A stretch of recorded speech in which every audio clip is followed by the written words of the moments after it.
G'day, welcome to Todd's Kitchen. Not too long ago, I made soy milk. Now, if you missed that video, I'll leave a link at the end of this video.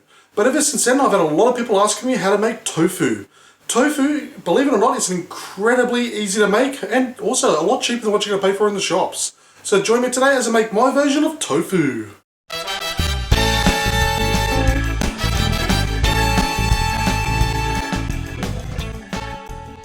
Okay, so to start off with, I have a pot on the stove. Now this is on a low to medium heat.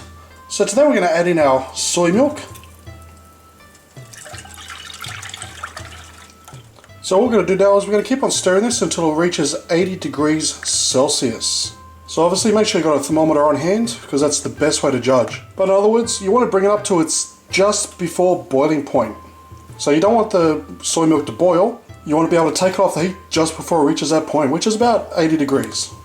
So while the soy milk is heating up, I've got a cup here with 1 cup of water. And today we're going to add in about 3 tablespoons of white vinegar.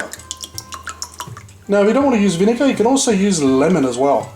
Okay, so it's just reached 80 degrees Celsius, so now we're just going to take it straight off the heat. Okay, so next we're going to grab our cup of water and vinegar, and we're going to put in half a cup. And we're just going to give that a quick stir through. Okay, once it's been mixed through, we're just going to hold this here, we're just going to stop it from stirring. And we're going to place in our second half a cup. And we're just going to just slowly mix it through like a figure 8.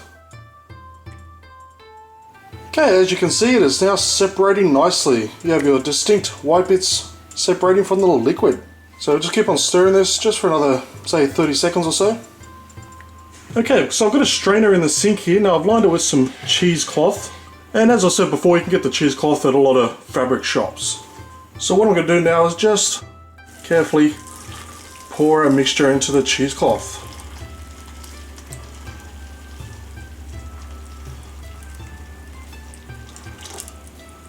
So because the solids are very fine at the moment, you do need a cheesecloth. But if you can't find a cheesecloth, I've also heard that pantyhose also work well. Just make sure you layer them up properly. Okay, so when it's almost completely drained, what we're just going to do is we're just going to cover it up just with our cheesecloth. And we're just going to place something on top, something with a bit of weight. So I'm going to use this bowl, just add some water to it. Okay, just like that, and we're just going to let that sit there for, say, about an hour or so, and that should just help drain out all the excess liquid from the tofu. Okay, so I've had this pressed down for about an hour or so, and it's nice and compacted. So what we have to do now is just cut it up into your desired shapes to use however you like to use your tofu in your recipes. So that is how simple and easy it is to make tofu. Now if you like to store this longer, you can place it in the fridge. It'll last, say, 1 to 2 weeks. But what you're going to do is you're going to place it into a sealed container, and you're going to immerse it in some cold water. So the tofu is going to be covered in water. It won't dissolve in that, so you don't have to worry. But what that's going to do is it's going to preserve it for a good 1 to 2 weeks. Now obviously I just made a small batch here just to demonstrate how to do it. And there obviously is no limit to how much tofu that you want to make. But whether you make a small amount or a large amount, this tofu in a lovely recipe is going to taste simply delish. And it is so much cheaper, and I guarantee more satisfying, making your own tofu at home. Because it is so simple, so easy, so cheap. There's no extra preservatives, colours, flavours. You just got the pure stuff right there.